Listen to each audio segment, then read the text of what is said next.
The evening sun poured golden light across the small town of Kiambu, where the hills rolled gently and the scent of roasted maize filled the air. Children ran across the dusty schoolyard, shouting and laughing, their voices blending like the rhythm of a song. But under the shade of an old jacaranda tree sat a boy, quiet, his eyes lifted toward the sky. His name was Kelvin. Kelvin was not the strongest in his class. He was not the loudest, nor the most athletic. But he carried something inside that no one else could see. When others played games, Kelvin dreamed. His imagination carried him to worlds where he could become anyone. An explorer crossing oceans, a doctor saving lives, a singer filling the air with music, even a leader guiding people through storms. In his mind, he was unlimited. But not everyone admired him. Among the children was another boy, Desmond. He was sharp, restless, always wanting to be noticed. But no matter what he did, people's eyes always drifted back to Kelvin. Teachers praised Kelvin's effort. Classmates invited him into their circles, and neighbors smiled when he passed. Every smile for Kelvin felt like a wound to Desmond. Envy grew inside him like a fire, whispering, "Why him? Why not me?" At first, Desmond tried to outshine Kelvin by running faster, shouting louder, and demanding attention. But no matter what he did, Kelvin's quiet kindness made him stand out. And so, Desmond's admiration turned into bitterness. One night, as crickets sang and the moon hung full in the sky, Kelvin lay in his bed, staring at the stars. His mind wandered, as it always did, painting futures in the darkness.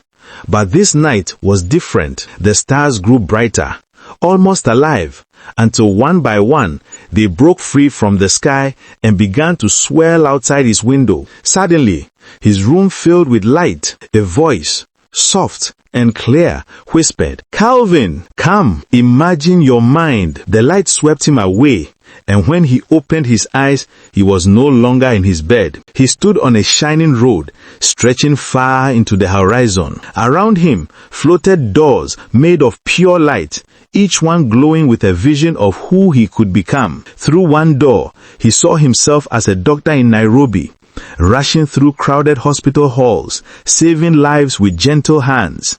Through another, he saw himself as a pilot, guiding a plane across endless skies, passengers clapping as they landed safely. Through another, he was a teacher, standing before children who listened with wide eyes as he inspired them to dream. Through yet another, he was an artist, painting colors so beautiful they touched hearts around the world. Kelvin's eyes filled with wonder. So many futures, so many paths. Is this what lies within me? But the air shifted, the glowing road darkened, and the doors flickered like dying lamps.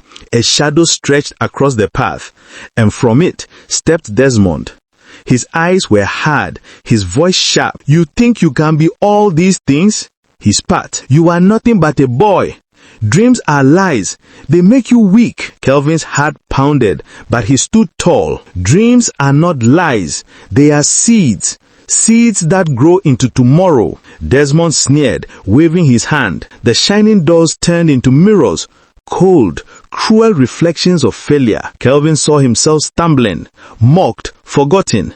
The images pierced him like thorns, filling him with doubt. But deep inside, Kelvin heard another voice, the same gentle whisper that had called him here. "Believe, Kelvin. Imagination is not escape, it is creation." He closed his eyes, and instead of fear, he remembered the people who believed in him.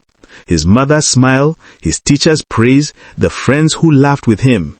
The warmth of love and hope filled his chest. Kelvin stepped forward and touched one of the glowing doors. At once, a surge of light exploded outward, chasing away the shadows. The mirrors shattered, and the path shone brighter than ever before. Desmond stumbled back, shielding his eyes, but instead of turning away, Kelvin stretched out his hand. His voice was steady, full of kindness. "You don't have to hate me, Desmond. You too can dream. The world is big enough for both of us." Desmond froze. His envy, so heavy for so long, wavered. No one had ever reached out to him this way. His eyes filled with tears he didn't understand.